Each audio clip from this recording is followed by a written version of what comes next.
Chers invités, je vous remercie déjà d'être là.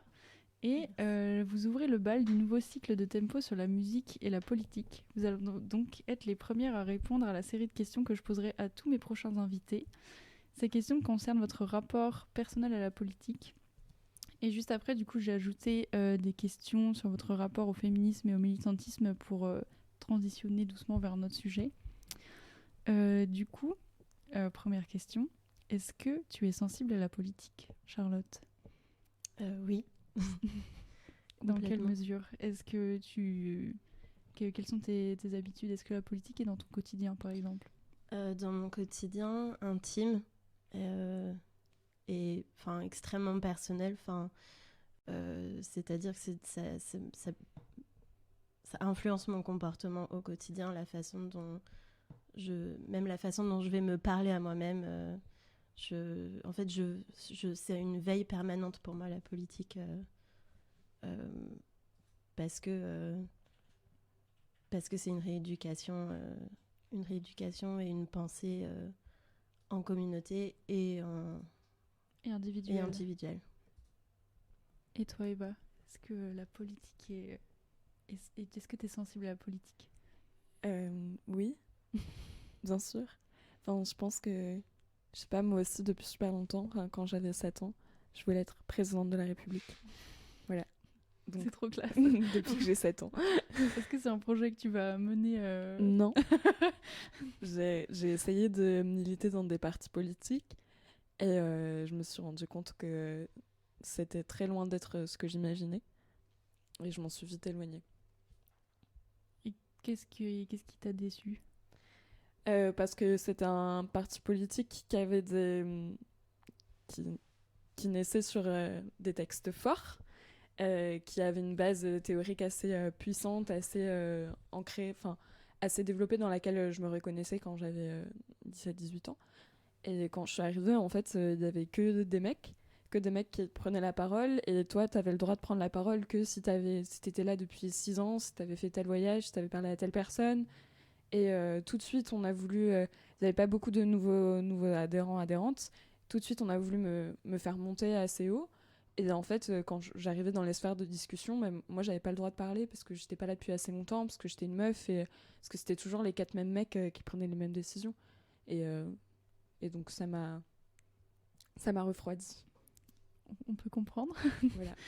Et du coup, est-ce que maintenant, tu es engagée en politique ? Je suis engagée en politique dans la mesure où ça engage pareil mon quotidien de la même manière que Charlotte, mais je ne milite pas, je suis pas militante dans un parti. Tu vois, je pense que je vais aller voter, donc je pense que ça me concerne, mais je pense pas que je retournerai militer un jour pour un parti. Parce que cette expérience-là, du coup, t'as vraiment refroidi. C'est une vraiment mauvaise expérience et tu souhaites pas. Parce que j'ai grandi, j'ai lu d'autres choses, j'ai essayé d'autres modes de prise de décision, l'autogestion féministe, c'est des modes de fonctionnement et de prise de décision et de questionnement de ce que c'est la politique qui m'intéresse beaucoup plus que ce qu'on imagine en France comme étant la politique dans des partis avec une organisation pyramidale et des choses comme ça. Comme ça m'intéresse pas du tout maintenant. C'est quoi ta nouvelle définition de la politique, du coup ? Comment te dire que, en fait, pour moi, c'est une organisation du monde et des prises de décision et de la manière dont les gens se positionnent dans la société.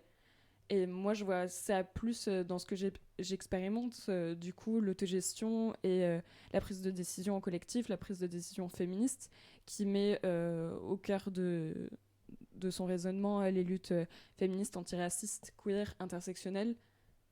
Je trouve que ça me définit plus que d'aller remiliter dans un parti où, comme je te disais, tu vois, pour moi, ça prend plus en compte tous les individus et leurs particularités de militer et d'être actif politiquement dans des groupes féministes, antiracistes, queer, intersectionnels, que d'aller militer dans un parti qui, peut-être sur le papier, dit qu'il défend ses valeurs, mais en fait, en interne, non, quoi.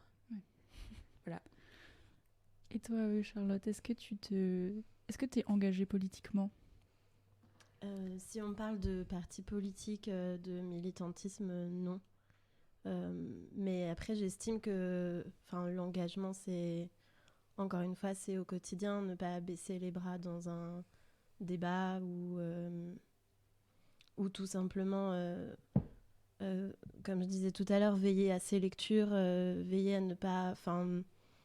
J'ai rien contre les divertissements, mais finalement, les divertissements, c'est une nourriture intellectuelle et veiller à ce que cette nourriture-là soit en alignement avec nos valeurs.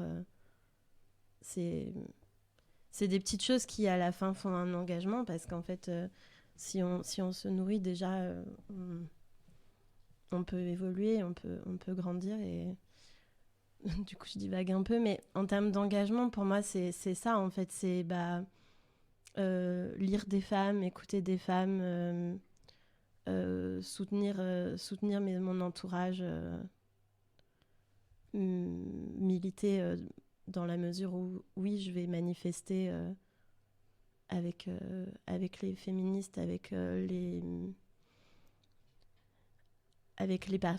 personnes que j'aimerais soutenir, quoi. Mais pas de parti politique visé. Et est-ce que tu te dis militante, du coup ? Non. Tu te considères pas comme militante ? Pour moi, c'est Pourquoi ? pas du militantisme dans le sens où je n'impulse pas le mouvement de manifestation, je n'organise pas, ou alors je vais éventuellement contacter nous toutes pour apporter de l'aide, mais c'est pas du militantisme comme pourrait l'être Alice Coffin, par exemple. Donc, pour toi, le militantisme, c'est l'impulsion. Oui, c'est impulser les actions. Disons que moi, je prends l'action en cours, quoi. D'accord. Et toi, est-ce que tu te dis militante, Eva ? Moi, ça m'est arrivé d'impulser des actions parce que j'étais militante dans une association queer et féministe intersectionnelle que j'ai coprésidée, qui s'appelle l'Association Hystérique, qui est une association qui prend ses racines à Paris 3, à l'Université Sorbonne Nouvelle. Et on a organisé des manifestations dont je ne m'étendrai pas parce que je crois que j'avais pas trop le droit de faire ça. Mais on a essayé d'impulser un militantisme qui était déjà ancré dans cette fac qui est plutôt à gauche. On a essayé de nous l'impulser par notre action collective du côté féministe, queer et intersectionnel, et de remettre ces questions-là à l'ordre du jour. Donc je pense que dans un sens, oui, je suis militante.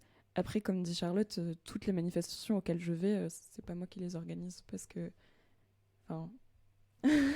je sais pas, mais je pense que... Enfin, oui, aller à une manifestation, c'est aussi être militante dans un sens. Enfin, je sais pas si moi j'adopterais strictement la définition de Charlotte qui est d'impulser des actions aussi, parce que on peut être militante dans notre quotidien aussi, même si des fois c'est super fatigant et on le fait pas, mais on peut avoir une posture de militantisme et de contestation de l'ordre établi. Oui, moi ma définition du militantisme, elle est justement plus quotidienne. Genre, c'est un peu l'inverse. Genre, moi, je me définis pas vraiment comme engagée politiquement parce que, genre, je suis pas en politique tous les jours, tu vois. Alors que je milite tous les jours pour les causes qui me sont chères dans mon quotidien.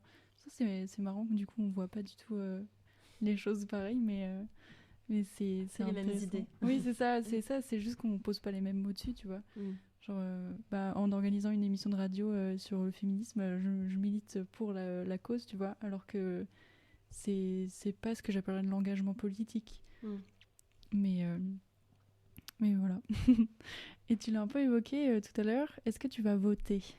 Tu nous as dit que oui. Oui. Est-ce que tu vas voter à chaque élection ou est-ce que tu choisis, tu sais où tu vas ou est-ce que tu veux pas aller voter ?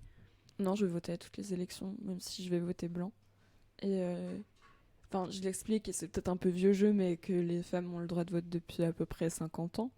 Moi, ma grand-mère, mon arrière-grand-mère et toutes les femmes avant avec elles n'avaient pas le droit de vote. Et il y a plein de personnes qui n'ont pas le droit de vote encore en France aujourd'hui, donc les personnes extra-européennes, les personnes sans papier. Et je pense que c'est un peu quelque chose qui est vacillant encore. Donc même si je me retrouve pas politiquement, je vais voter blanc. Voilà. Et toi, Charlotte, est-ce que tu vas voter ? Je vote, ouais. À toutes les élections, pareil ? Ouais, pareil. C'est important pour toi? Disons que c'est important parce que c'est la première chose qui nous est offerte, en fait. Disons que c'est un droit qui nous est proposé très facilement quand on est au collège et qu'on découvre l'éducation civique, l'histoire géo, etc. Et on nous forme, on nous dit un jour vous pouvez voter. Et du coup, c'est une porte d'entrée dans la politique et dans la vie citoyenne, en fait. Après, j'ai découvert qu'il y avait d'autres moyens d'être citoyen aussi. Et j'aime bien ce qui entoure le vote. Enfin, disons que m'intéresser aux projets participatifs, etc., c'est pour moi aussi important que voter. Et par quels autres moyens on peut être citoyen ou citoyenne, du coup? Par quels moyens tu t'exprimes en tant que citoyenne? Bonne question. Est-ce que, par exemple, aller en manifestation, c'est être citoyen? Ou est-ce plutôt être militant? Ou est-ce que lire les programmes, c'est citoyen? Ou est-ce que c'est s'investir dans les associations de sa ville C'est s'informer déjà de ce qui nous entoure. C'est s'informer, écouter et transmettre. Enfin, militer, évidemment. Enfin, manifester aussi, évidemment. Et puis, penser à l'autre aussi. Enfin, ça fait un peu peace and love, quoi, mais ça fait un peu hippie dans une émission punk, mais penser aux autres et aller vers nos voisins.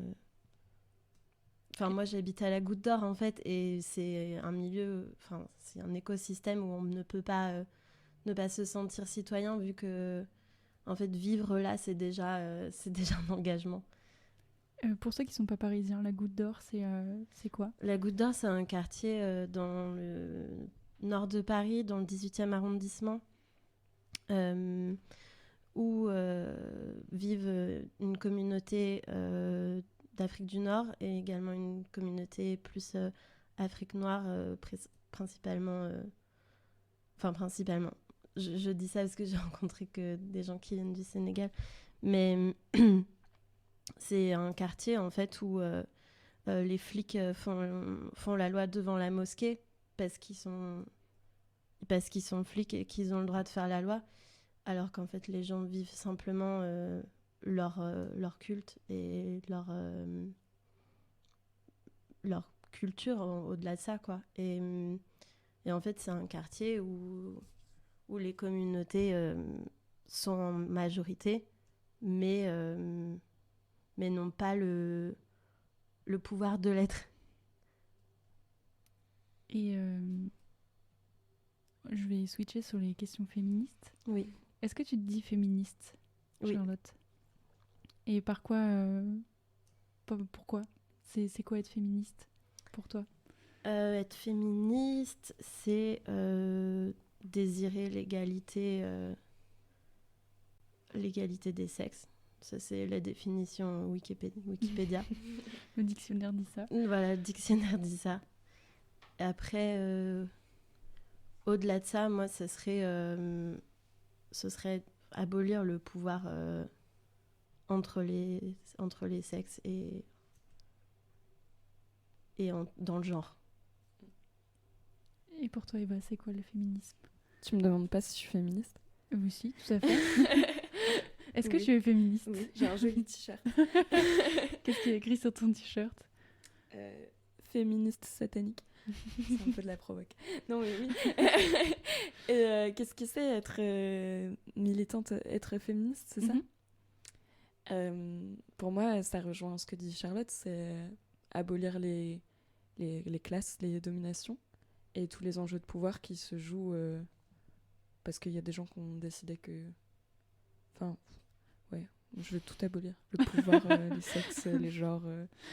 Et surtout les hiérarchies qui disent qu'il y en a qui parce qu'ils sont nés comme ça, ils sont plus forts que d'autres. Et j'ai pas envie de participer à ça. Et donc du coup c'est aussi se conscientiser de tous les enjeux de pouvoir qui règnent et de pouvoir plus être à même de les combattre, et si ce n'est pas de les combattre, de pouvoir vivre plus ou moins avec de manière assez... Ouais, non, avoir envie de tout brûler aussi. Enfin, c'est être féministe quand on... Enfin, je sais pas, moi j'ai un peu... Est-ce que féministe, c'est le bon mot, du coup? Parce que tu dis que c'est abolir toute forme de domination. Mais en fait, il n'y a pas de domination uniquement que des hommes envers les femmes. Est-ce que le féminisme, du coup, ce serait pas... Enfin, ça va bien au-delà de ça? Est-ce que pour toi, c'est le bon mot? Je pense qu'on peut rajouter plein de petits mots derrière féministe. Mais par exemple, si je dis que si je suis féministe queer intersectionnelle, ça fait plus gros mots que si j'explique ma pensée avant. Mais oui, je pense que du coup, quand on se dit intersectionnel, on prend en compte toutes les intersections d'oppression que des personnes peuvent subir. Donc c'est par exemple considérer qu'une personne qui est noire et musulmane et qui est une femme est à l'intersection de plusieurs types d'oppression. Du coup, pour moi, ça va ensemble, en fait. Oh. Le tableau n'est pas d'accord. Mais... Tout va bien. Tout va bien. Je vais faire comme si de rien n'était. Est-ce que du coup tu te dis militante féministe ou est-ce que tu te dis juste féministe? Bah oui, comme je te dis, j'ai envie de tout brûler. Et toi, est-ce que le militantisme, c'est aussi une évidence, Charlotte? Moi, comme je te disais au début, je suis pas à l'aise avec le thème militantisme. Enfin, je suis à l'aise, j'admire les militantes, mais du coup, j'ai du mal à me considérer militante, mais féministe à fond, envie de tout brûler à fond. Du coup, on est là pour parler de punk et j'aime bien dire que je suis punk féministe punk. C'est la bonne définition. Et pourquoi le terme militante, il te gêne aussi dans le féminisme pour les mêmes raisons que tu as évoquées tout à l'heure? Parce que du coup, tu te considères pas comme étant l'impulsion de... Peut-être que je mets sur un piédestal ce mot-là, ou en tout cas ce statut-là, et que peut-être pour être militante, pour me considérer militante, je voudrais faire plus. Je parle d'action, donc c'est simplement ça. Après, bien sûr, s'il faut le dire, je le dis. Mais... Non, il n'y a aucune obligation, c'est juste... Mais c'est intéressant de voir... d'essayer de cerner la frontière en fait du militantisme, savoir si y a des gens... moi, par exemple, je me dis militante féministe, parce que dans mon quotidien...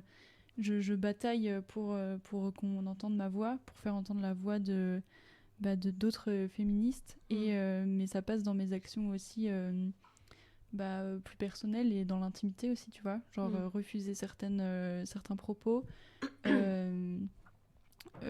m'engueuler avec ma famille parfois, beaucoup sur des questions féministes et politiques.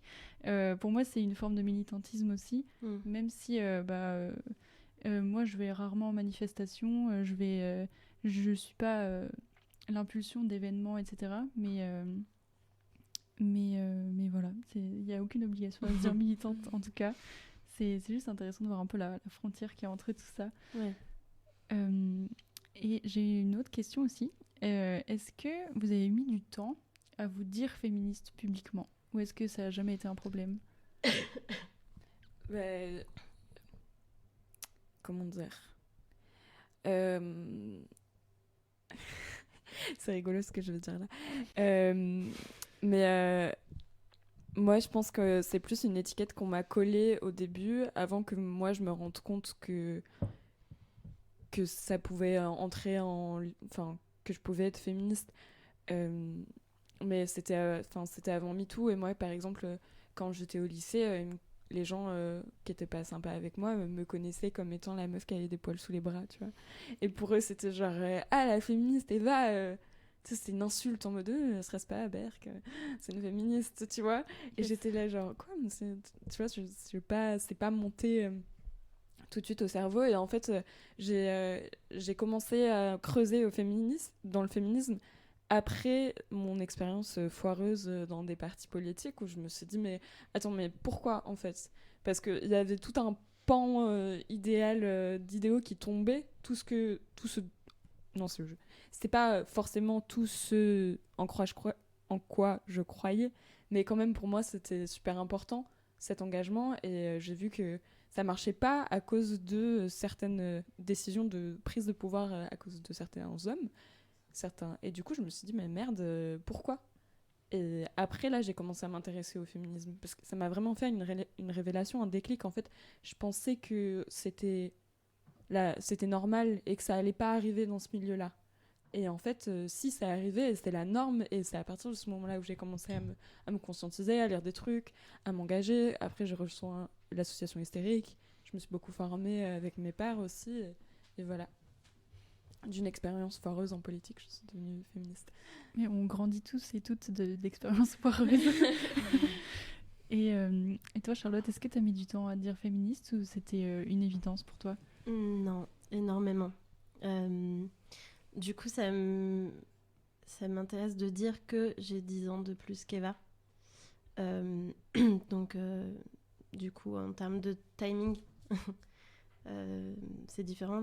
Donc, ce qui s'est passé, moi, c'est que j'ai toujours été très fan de liberté individuelle. Enfin, j'ai toujours couru après mes idées et mes valeurs, en fait, mais sans les étiqueter. Et en fait, après MeToo, ou en tout cas au moment de MeToo, j'ai découvert que je n'étais pas toute seule à avoir ces valeurs-là, et que on pouvait même faire communauté derrière ces valeurs-là. Donc j'ai découvert la sororité, j'ai découvert l'histoire du féminisme, j'ai découvert qu'on pouvait lire des essais américains bien plus avancés que nous sur le sujet, que des traductions étaient publiées, et j'ai pris du temps pour me définir comme féministe, et après je l'ai imposé.